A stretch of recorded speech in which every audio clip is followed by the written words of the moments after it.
Espíritu del Dio vivente, Spirito del Dio vivente, Spirito del Dio vivente, scendi su di noi, per mezzo del cuore immacolato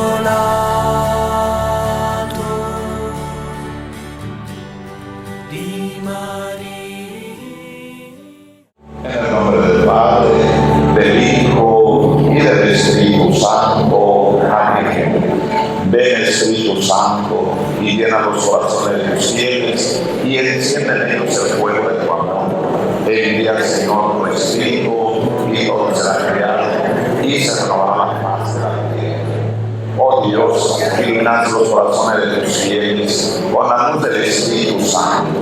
Haz iluminados por ese mismo Espíritu, caminemos delante de ti y preparemos sendas de vida nueva. Amén. Señor Jesús, en esta tarde estamos aquí reunidos para pedir tu gracia, para pedir tu luz, para pedir que ilumines a nuestro hermano Marino en esta tarde que compartirá esos temas con nosotros. Ven por la intercesión de la bienaventurada Virgen María para que lo cubra con su manto y con su sombra. Ahora que nos hablará de su Hijo eucarístico, Jesús. Ven a nuestro corazón, ven al alma de nuestro hermano Marino para que siga llevando ese mensaje a todos los rincones de la tierra. Padre Santo, acompáñalo siempre, ilumínalo, fortalécelo, guíalo. Lo ponemos en tus manos para que tú siempre cuides de él. Amén. En el nombre del Padre, del Hijo y del Espíritu Santo. Amén. Siéntense, por favor. Gracias, Padre. Ave María Purísima. Pues le doy gracias a Dios por la bendición de estar en este templo de San Judas Tadeo, hoy con ustedes, segundo día de nuestro retiro. Le doy muchas gracias al Padre por su invitación y a David y su esposa por todo lo que han hecho para que estemos acá. He sido invitado como para esta primera reflexión sobre la Eucaristía y la Santísima Virgen María. Le pido al Espíritu Santo ayuda con su palabra para que en esta palabra podamos compartir este momento. Y les voy a leer a ustedes de la carta del apóstol San Judas en el capítulo primero desde el versículo 1 y dice: Judas, servidor de Jesucristo y hermano de Santiago, a los que fueron llamados a la fe, amados por Dios Padre y conservados en Cristo Jesús. Que abunde entre ustedes la misericordia, la paz y el amor. Amadísimos, tenía un gran deseo de escribirles acerca de nuestra común salvación y me vi obligado a hacerlo para moverlos a luchar por la fe que Dios entregó una vez para siempre a sus santos. Porque se han deslizado entre ustedes ciertos hombres a los que Dios de antemano reserva su condenación. Son impíos que hacen de la gracia de nuestro Dios un pretexto para su libertinaje y niegan a nuestro único dueño y Señor, Cristo Jesús. Ya que ustedes han conocido todo una vez, quiero recordarles que el Señor salvó a su pueblo del país de Egipto y después dio muerte a los que entre ellos fueron incrédulos. Hizo lo mismo con los ángeles que no conservaron su domicilio, sino que abandonaron el lugar que les correspondía. Dios los encerró en cárceles eternas en el fondo de las tinieblas hasta que llegue el gran día del juicio. Lo mismo que Sodoma y Gomorra y las ciudades vecinas. que también se prostituyeron, dejándose atraer por uniones contra la naturaleza. Se ponen como ejemplo al padecer el castigo del fuego eterno. A pesar de todo esto, ahora esos hombres obran igualmente. En su delirio envilecen sus cuerpos, desprecian lo que viene del Señor, blasfeman contra los ángeles. Sin embargo, cuando el arcángel Miguel pleiteaba contra el diablo y disputaba el cuerpo de Moisés, no se atrevió a insultarlo, sino que dijo: que el Señor te reprenda. En cambio, estos hombres insultan y desprecian lo que no pueden entender y lo que conocen por instinto, como los animales, solamente les sirve para su corrupción. Palabra de Dios. Pues qué lindo que sea San Judas quien nos habló, porque estamos en su casa, en esta parroquia. Sabemos que para nosotros como católicos, la Eucaristía es nuestro más grande don. Y en cierta forma mantenemos como una timidez con este inmenso misterio, porque se nos ha enseñado que Jesús está vivo en esa hostia.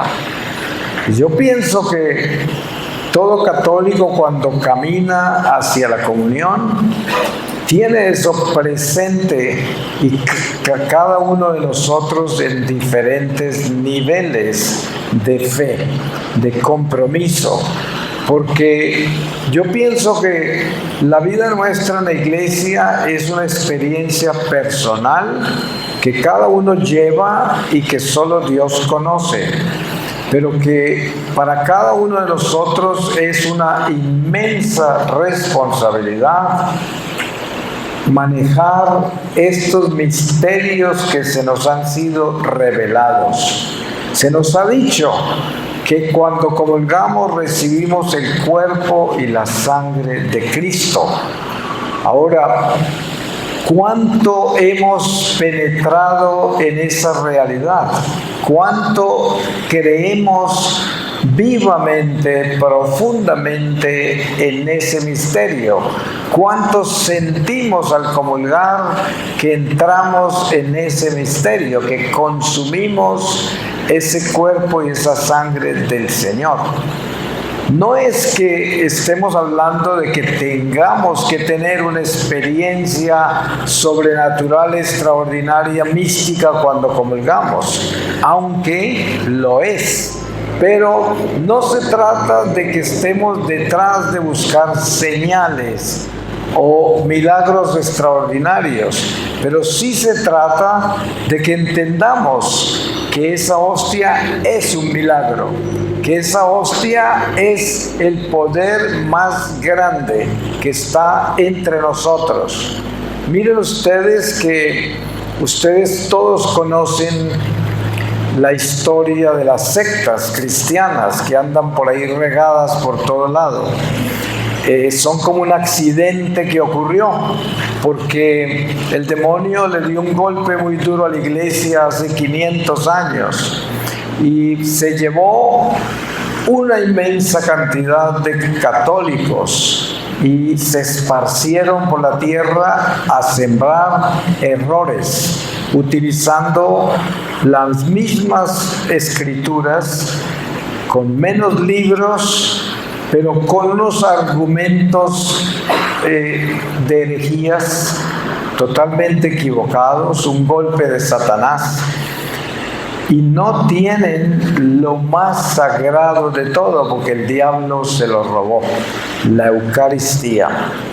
Si todos los que hoy estamos bautizados como cristianos pudiésemos comulgar el mal de este mundo sería mucho menor.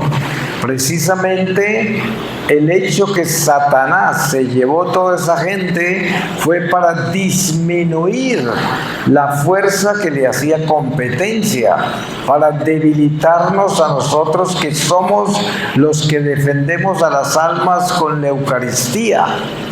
Des en cuenta que si todos los cristianos de hoy comulgáramos, seríamos más de 2 billones de cristianos, pero desafortunadamente una gran cantidad se la llevó el diablo. Y no es porque estén endemoniados, porque no vamos a interpretar esto mal, es porque esos cristianos están disminuidos en su batalla por la falta de los sacramentos. Simplemente por eso, porque sin la Eucaristía, sin el sacramento de la confesión, sin los otros sacramentos, porque ellos solo profesan un sacramento que es el bautismo, de lo contrario, nada más. Entonces, cuando nosotros hablamos de la Eucaristía, estamos hablando de la fuerza espiritual que lleva esta iglesia por el destierro en la batalla más grande que tenemos nosotros, que es la batalla contra Satanás. Y la única fuerza que tumba al demonio es la Eucaristía, es Jesucristo. Porque la Eucaristía es Jesús, es la luz, es el poder, el sol que brilla de lo alto. Obra del Espíritu Santo. Ustedes saben que en la última cena Jesús prepara su pasión. Y cuando Él reparte el pan y el vino entre sus apóstoles, entre ellos está Judas Iscariote. Cuando Él le da el pan mojado de vino a Judas, la palabra dice que cuando Él recibió esto en su boca, Satanás entró en Él. ¿Por qué? Porque Judas recibe la hostia consagrada por Jesús, que es la consagración de la primer Eucaristía, el primer pan de vida que se consagra antes de su pasión. Y se va a traicionarlo. Por eso Jesús le dice a Judas, vete a hacer lo tuyo. Y además, todos los apóstoles le preguntaban quién era el traidor, y él mandó una señal a través del apóstol Juan hacia Pedro y hacia los demás, de que aquel a quien le daría el pan mojado en el vino en su boca primero, ese era. Y des en cuenta que aquí hay un mensaje muy importante, y es: nosotros tenemos que entender qué es lo que estamos recibiendo cuando comulgamos. Estamos recibiendo un Dios vivo. Miren que la palabra dijo, y Satanás entró en él. ¿Por qué? Porque él estaba en pecado mortal y recibió esa hostia para ir a traicionar a su maestro. Eso es lo que hacemos nosotros cuando venimos a comulgar y hacemos el papel de Judas. Si venimos en pecado mortal a comulgar y encima de eso salimos a continuar el pecado mortal, estamos haciendo exactamente lo de Judas Iscariote. Entonces, ¿dónde aparece la Virgen María en la Eucaristía? Des en cuenta de esto. La Virgen María es claramente la primera adoradora de Jesús. Desde el momento en que el ángel le anuncia la encarnación del Mesías en su vientre, la Virgen se convierte en el sagrario del Santísimo, el sagrario del Mesías, su propio vientre. Y se convierte en esa urna que guarda el tesoro y que se lo va a entregar a toda la humanidad. Entonces, cuando nos damos cuenta de la visión mística de María entre nosotros, nos damos cuenta que ella es quien nos entrega al Santísimo. Ella nos entrega al Mesías. Ella nos entrega la hostia viva. Cuando ustedes ven la imagen de la Virgen a los pies de la cruz, con Jesús acostado en sus brazos muerto, y que ya lo van a llevar a enterrar, que se conoce como la Pietà, que es una imagen demasiado trascendental e importante en la historia sagrada, esa Virgen con su hijo muerto en sus brazos. Esto es una madre que está consagrando la muerte de su hijo, que se convierte en nuestro pan de vida, porque ella lo entrega para ser enterrado, para ser colocado en esa tumba, y sabe que ese hijo saldrá de allí y que al salir se convierte en la luz, en la vida, en la resurrección, en la promesa, en el don maravilloso que Dios nos ha dado en su Hijo, que permitió que se hiciera temporalmente uno de nosotros. Como dice San Pablo, temporalmente inferior a los ángeles, pero entrando en esta muerte nos trajo la vida, porque Él, a través de esa muerte en la cruz, nos sacó de la muerte del pecado. Si es que nosotros entendemos qué quiere decir esa Eucaristía, de dónde viene, cómo se hace y qué es lo que nos trae, en qué nos convierte a nosotros. María es el vientre de esa Eucaristía. María es el sagrario de esa Eucaristía. María es la primera adoradora de esa Eucaristía.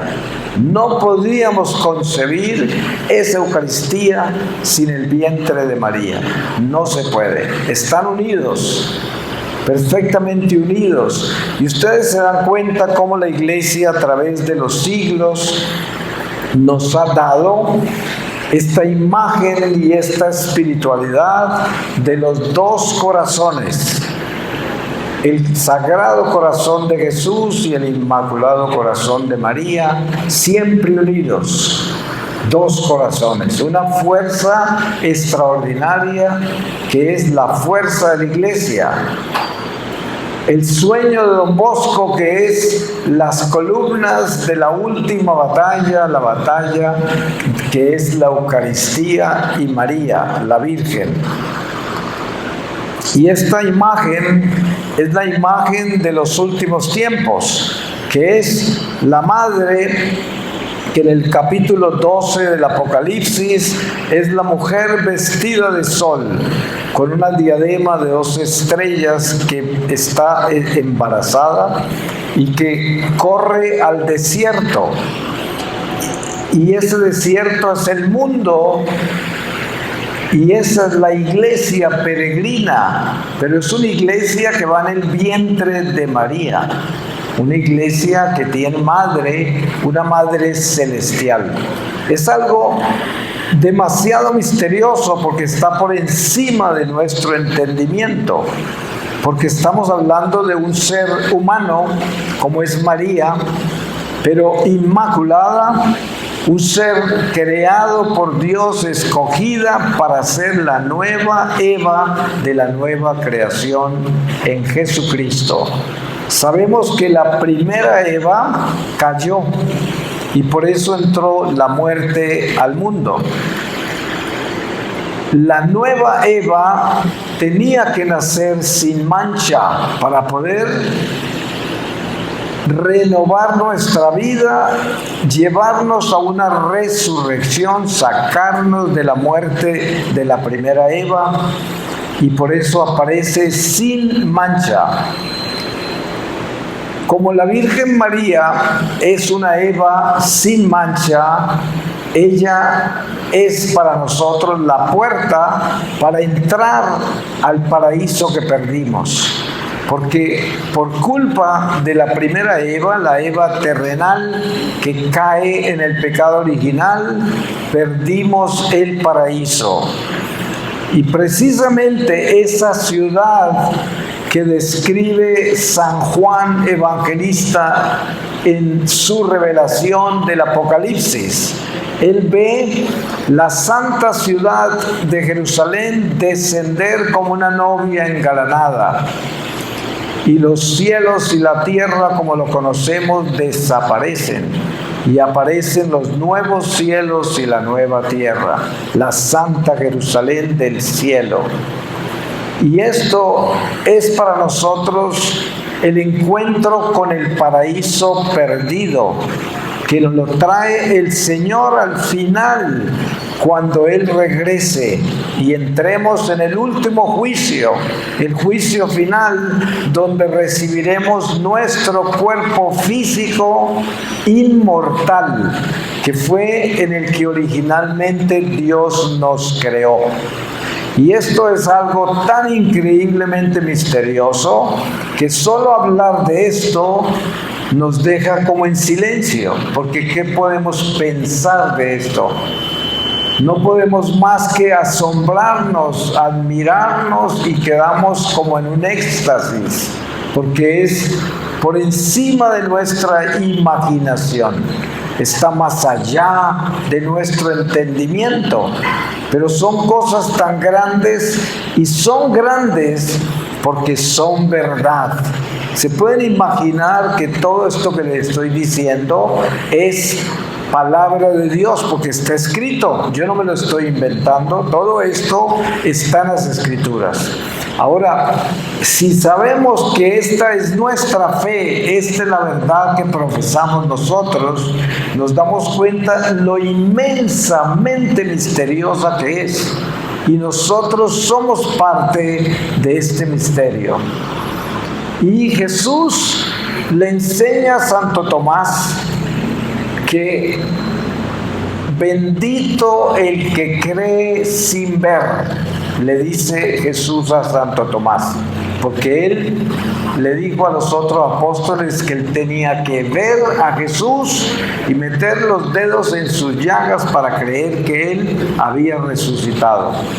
Cuando se le aparece y lo ve, se arrodilla y le dice, Señor mío y Dios mío. Pero Jesús lo corrige y le dice, porque me ves, crees. Dichoso el que cree sin ver. Al mismo tiempo, la enseñanza del Señor es dichoso el que cree sin entender. Es lo mismo. Por eso, algo de lo que nos debemos cuidar enormemente nosotros es de escudriñar en los misterios de Dios. De eso ha nacido el ateísmo y todos los ismos que llevan al abismo, de tratar de escudriñar lo que no entendemos. Eso hay que dejarlo quieto. Lo más hermoso de nuestra fe no es que lo entendamos, sino que lo aceptemos como verdad en fe. Yo pongo un ejemplo. Un niño que todavía no tiene uso de razón y va de la mano de su padre caminando por el parque, y el padre le va contando toda clase de historias que el niño no entiende. Pero el niño va feliz de la mano de su padre y no quiere que el padre deje de contarle lo que le está contando. Pero el niño no está entendiendo nada. ¿Y acaso al niño le importa que no entienda? A él lo que le importa es que su padre lo está llevando a caminar, lo ama y le está hablando. Y le está hablando muchas cosas. Él no sabe qué, pero no quiere que deje de hablar. Y estos somos nosotros. Cuando usted hable la Biblia y se pone a leerla, es el Padre Celestial hablándole, lo lleva de la mano y la mayoría de las veces usted no entiende nada, pero usted sigue leyendo y usted sigue leyendo y usted sabe que es Él, que es Dios, que es su palabra, y no importa si no entiende, no importa, usted sigue leyendo y vuelve y la abre y vuelve y la lee. Y esa es nuestra vida en Dios, con los misterios insondables, incomprensibles. Pero miren lo importante que es hacernos pequeñitos, humildes y sencillos, que es creer en lo que Jesús nos ha traído, en lo que nos ha revelado, creerlo, entender que es verdad, que existe el infierno, que existe el demonio. Ustedes se dan cuenta en el Evangelio cuántas veces Jesús se enfrentó a los demonios y liberó posesos y sacó demonios de todos lados, y los demonios le gritaban a Él y sabían quién era Él. Saber que existe el purgatorio, saber que existe el cielo, saber que existen los ángeles de Dios, que existen los demonios, que existe el pecado, que existen las tres iglesias, triunfante del cielo, purgante del purgatorio y militante de la tierra, y que somos una sola iglesia unida en Jesucristo.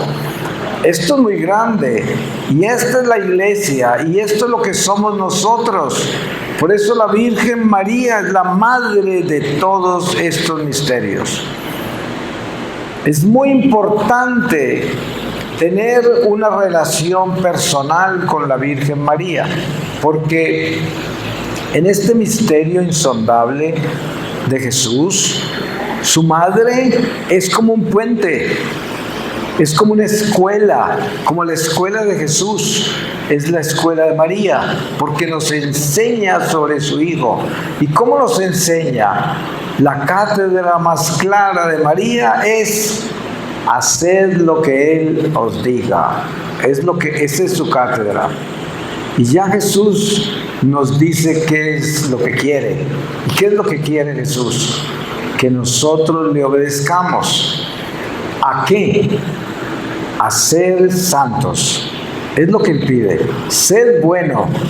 Mire que cuando Él sana a los enfermos de tantas cosas, enfermos que están posesos del demonio, otros leprosos, otros paralíticos, ciegos, sordos, mudos, cuántas cosas, a todos los sana, pero siempre les dice: vete y no peques más, estás sano. Si pecas otra vez, peores cosas te sucederán. Eso lo advierte. Y siempre Él, al sanar, habla de los pecados han sido perdonados. O sea que demuestra que la gran mayoría, con algunas excepciones, la gran mayoría de los que sanó estaban enfermos por el pecado. Por eso les digo: vete y no peques más, o cosas peores te pasarán. Habían excepciones, como el ciego, que los apóstoles le preguntaron por qué estaba ciego. Si por los pecados de sus padres, por un pecado que él cometió, ¿por qué estaba ciego? Y Jesús, como la única excepción que se conoce, dijo: por ninguno de esos, ni por sus antepasados, ni por sus pecados, sino para que Dios se glorificara en él. ¿Qué quiere decir? Nació ciego para que Jesús le diera la vista y fuera un testimonio del Mesías. Para eso nació ciego. Pero la gran mayoría de los que sanó eran consecuencia del pecado, sus males. Entonces, ¿qué es lo que quiere Jesús de nosotros? Cuando la Virgen María nos dice: haced lo que Él os diga, ¿qué nos está diciendo Él? Santifiquen su vida. para que yo pueda llenarlos de mi espíritu y los pueda llevar a casa al final de esta jornada, al final de este peregrinar por este mundo. Qué importante que es tener eso claro, porque la vida nuestra en Dios es una batalla diaria contra fuerzas del aire, contra el príncipe del aire, poderes, gobiernos de las tinieblas que están manejando este mundo, que son los que manejan este mundo.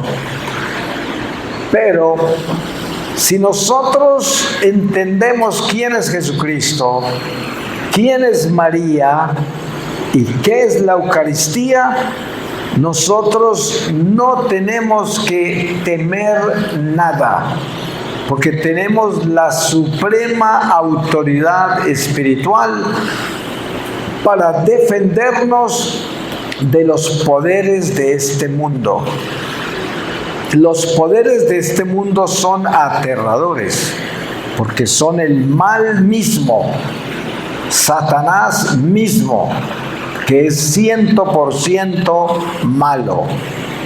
Pero si nosotros verdaderamente entendemos quién es Jesucristo y sabemos qué es lo que Él nos pide y qué es lo que tenemos que hacer, y entendemos qué es la Santa Eucaristía y quién es María, tenemos toda la fuerza para pasar todas las pruebas que nos vengan en este mundo.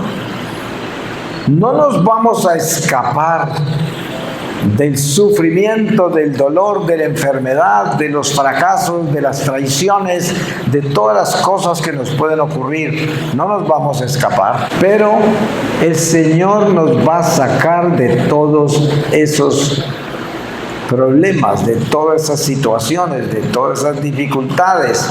Nos va a sacar adelante. Y de cada una de esas pruebas saldremos más fuertes, mucho más fuertes. Como dice Jesús, más vale que entres tuerto o manco al reino de Dios a que entres con el cuerpo entero a los infiernos. Cuando dice, si este ojo te hace pecar, sácatelo. Si este brazo te hace pecar, córtatelo. Es una enseñanza de todas las pruebas que tenemos que vivir en este mundo. Hay muchas cosas que tendremos que sacrificar. Hay muchas cosas que tendremos que sufrir, padecer. Sin embargo, el ser fieles a Dios, el tener la fortaleza para atrevernos a vivir lo que Jesús nos pide como nos lo pide, eso hace que salgamos triunfantes de todas las pruebas que vivamos. Y como dice el refrán, no hay mal que dure 100 años ni cuerpo que lo resista. Por eso el Señor no pone cargas sobre nosotros que no podemos llevar. Él a cada uno le permite vivir lo que le corresponde. El único que pone cargas sobre nosotros que no podemos llevar es el diablo. Ese sí, si usted está en pecado mortal y anda con el diablo, pues póngase el cinturón de seguridad, porque él le va a hacer todas las maldades que usted se puede imaginar, porque va a vivir una vida que usted no puede soportar. Pero el Señor no. Por mucho sufrimiento que nos llegue en la vida, todo sufrimiento que Dios permite, lo podemos soportar, lo podemos superar y podremos salir de ese sufrimiento más fuertes, más santos, más purificados, mejores de lo que estábamos antes de la prueba. Miren ustedes que antes de la pasión de Cristo, Jesús le dijo a San Pedro, Pedro, Pedro, Satanás pidió permiso para pasarte por el trillo, y yo le pedí al Padre que no permitiera que perdieras la fe. Cuando pases por esto, ve a darle testimonio a tus hermanos.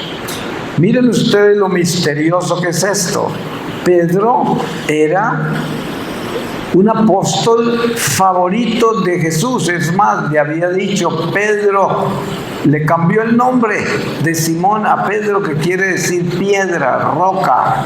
Le dijo, sobre esta roca edificaré mi iglesia. Le dio las llaves del cielo. Le dio todos los poderes de la iglesia. Y sin embargo, cuando Satanás le pidió permiso al Padre para pasarlo por el trillo, Jesús no lo defendió. Jesús no fue donde el Padre a decir, no, con Pedrito no, a Pedrito no, dile al diablo que se vaya, que no le haga nada a Pedrito. Eso no dijo Jesús. Jesús le dijo a Pedro, mire lo que el diablo quiere. Cuando pase por el trillo, vaya a testificarle a sus hermanos. ¿Se imaginan ustedes el misterio de esto? Y Pedro no estaba en pecado mortal. Pedro no le había hecho nada malo a Jesús. Pedro era obediente. El mismo San Pedro en una de sus cartas dice, más vale que cuando pases por pruebas en este mundo, que no sea por ladrón, por asesino, por mentiroso, sino que sea por la voluntad de Dios que te quiere santificar y purificar, que fue lo que hizo con San Pedro, porque después de que Jesús le anunció eso, muy pronto Pedro lo negó 3 veces a Jesús.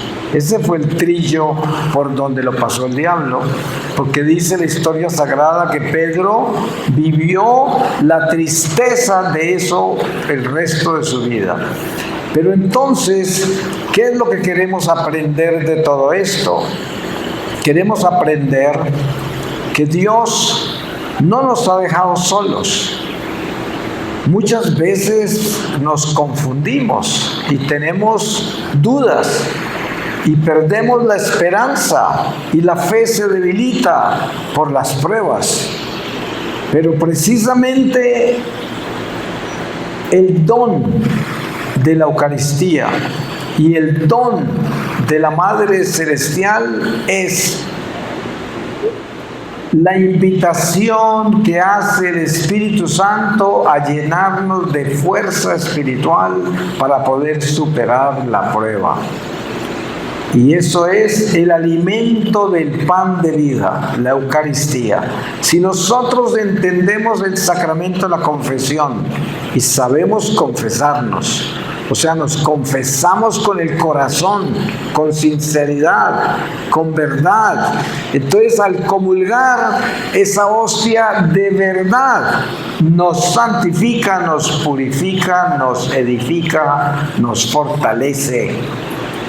Y la Virgen María se convierte en un apoyo celestial enorme en nuestra vida, porque si nosotros somos fieles, ella nos puede apoyar en todo como nuestro ángel guardián. ¿Cuál es la fuerza de nuestro ángel guardián?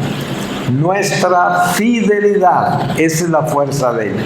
Si somos fieles, el ángel tiene todas las puertas abiertas para ayudarnos en todo el camino. Por eso la palabra de Dios dice, cuando habla del ángel, dice, te doy un guardián, un mensajero que viajará contigo todos los días de tu vida, irá delante de ti allanando el camino. Pero si obedecemos a Dios, por eso el trabajo, la fuerza de la Virgen María depende de nosotros. Como dice un santo, Dios que te creó sin ti, no te puede salvar sin ti. Nosotros tenemos que caminar el camino de nuestra salvación. La salvación está prometida, pero cada uno de nosotros tiene que cargar esa cruz y seguir la verdad. Caminar por la verdad. Y ustedes saben lo que cuesta caminar por la verdad. Primero, nos odian por eso. Segundo, es un peso porque el mundo está en contra de la verdad. En todas las esquinas nos encontramos la bandera de la mentira. Y nosotros que llevamos la bandera de la verdad, recibimos la piedra, los escupitazos, las patadas, el desprecio, la traición, la calumnia, la persecución, todo por llevar esa bandera. Pero es la única bandera que llega a casa, la única bandera que supera este mundo. No hay otra. Y por eso tenemos que atrevernos a caminar con María y alimentarnos de esa Eucaristía. Porque con eso sabemos que estamos en paz con Dios, en gracia de Dios. Dios nunca se ausenta, aunque nosotros nos ausentemos de Él. Porque una vez que fuimos escogidos, señalados, marcados por su Espíritu, el Espíritu nunca deja a quien marcó, porque Dios es fiel, siempre fiel. Nosotros somos los que nos distanciamos de Dios, pero Dios siempre está ahí. Por eso es que debemos estar muy atentos a nuestra relación con Dios. Debemos estar muy claros de quiénes somos y qué estamos haciendo. Voy a terminar con una lectura de la palabra y les voy a leer a ustedes de la carta a los Hebreos, capítulo 7, desde el versículo 1. Y dice así: y si hay un cambio en el sacerdocio, necesariamente la ley también ha de cambiar. Jesús, al que se refiere todo esto, pertenecía a una tribu de la que nadie sirvió jamás al altar. Pues es notorio que nuestro Señor salió de la tribu de Judá, de la que Moisés no habló cuando trató de los sacerdotes. Todo esto se hace más claro si el sacerdote, a semejanza de Melquisedec, recibe su cargo, no por efecto de una ley humana, sino por el poder de la vida que no conoce ocaso. Pues la Escritura dice: tú eres sacerdote para siempre, a semejanza de Melquisedec. Con esto se cancela la disposición anterior que resultó insuficiente e ineficaz, pues la ley no trajo nada definitivo y al mismo tiempo se nos abre una esperanza mucho mejor, la de tener acceso a Dios. Y aquí tenemos un juramento, lo que no se dio cuando los otros fueron hechos sacerdotes. Él fue confirmado con este juramento. El Señor lo ha jurado y no se vuelve atrás. Tú eres sacerdote para siempre. Esta es la prueba de que Jesús viene con una alianza mucho mejor. Palabra de Dios. Y es nuestra esperanza saber que tenemos a Jesús como nuestro Señor, como nuestro Dios. Y por eso esa Eucaristía para nosotros debe ser la fuerza más grande e importante de nuestra vida. Tenemos que unirnos a María para pedirle que nos ayude, sobre todo cuando estamos preparándonos en una buena confesión, sobre todo cuando estamos caminando a comulgar, que sea la Virgen, la Madre Celestial, quien nos acompañe para que demos pasos firmes hacia ese pan de vida, que de Él depende la fortaleza que necesitamos para superar todo lo que tenemos que superar mientras vamos en camino. Todos nosotros estamos en camino a casa. Somos peregrinos. Vamos hacia la casa del Señor. No nos olvidemos de eso. No nos dejemos confundir con la vida diaria en este mundo pensando que este mundo es todo lo que tenemos. Tenemos que tener cuidado con eso, que el diablo es muy astuto y de pronto nos ocupa solo en esto. Pero ojo, no podemos ocuparnos en esto solamente. Esto es el primer paso en una jornada eterna que nunca terminará. Pero de acá apenas sí va a comenzar la vida, porque no hemos nacido como hablábamos ayer. Así que preparémonos con el pan de vida y muy unidos a María para tener la fuerza de hacer lo que Jesús nos diga. Amén. Scendi su